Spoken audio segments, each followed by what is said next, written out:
Let's bring in Chief Washington correspondent Major Garrett. Major, good morning to you. So the Democrats did what is regarded as a pretty good job in reminding people of the emotion and the power and how scary that day was, January 6th.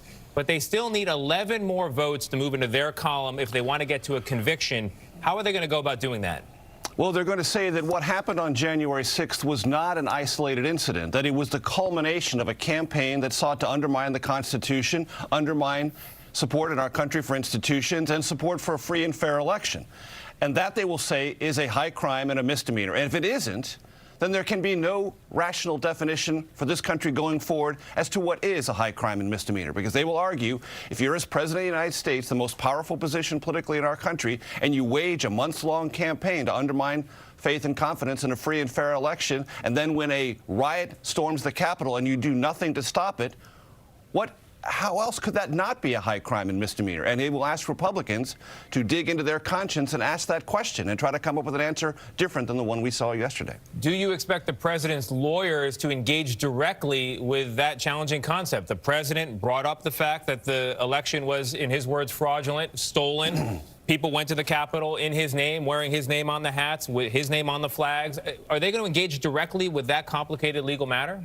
Only by accident, and because of their performance yesterday, you have to allow for possibilities that they will accidentally do something they don't intend to do, because yesterday's performance was, by all accounts, even President Trump's, a pitiful one. So that's always possible. But no, they've already said what they're going to argue. The president has a First Amendment right to talk about things he thinks are important. And he didn't incite. There's nothing directly insightful about his language on that day. They will not deal with the long-running campaign to undermine confidence in the election itself. And they will say those who committed those acts of violence should be prosecuted individually for actions they undertook of their free volition.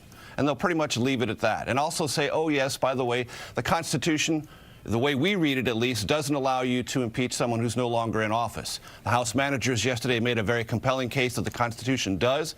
What I think is interesting about that, Tony, is I've spent 30 years in this town listening to Republicans tell me over and over about the importance of the textual, verifiable language of the Constitution and everything about the debates around the Constitution and our attachment to British law. House Democrats made that exact case yesterday, and Republicans looked at it, listened to it, and then looked the other way. What do we know about the former President Trump and how he feels about what he saw unfold on TV yesterday? He did not like it. He was not pleased, in part because it was such a weak and rambling defense of what the president did or didn't do. Also, the president likes his attorneys to be killers, to have great presence.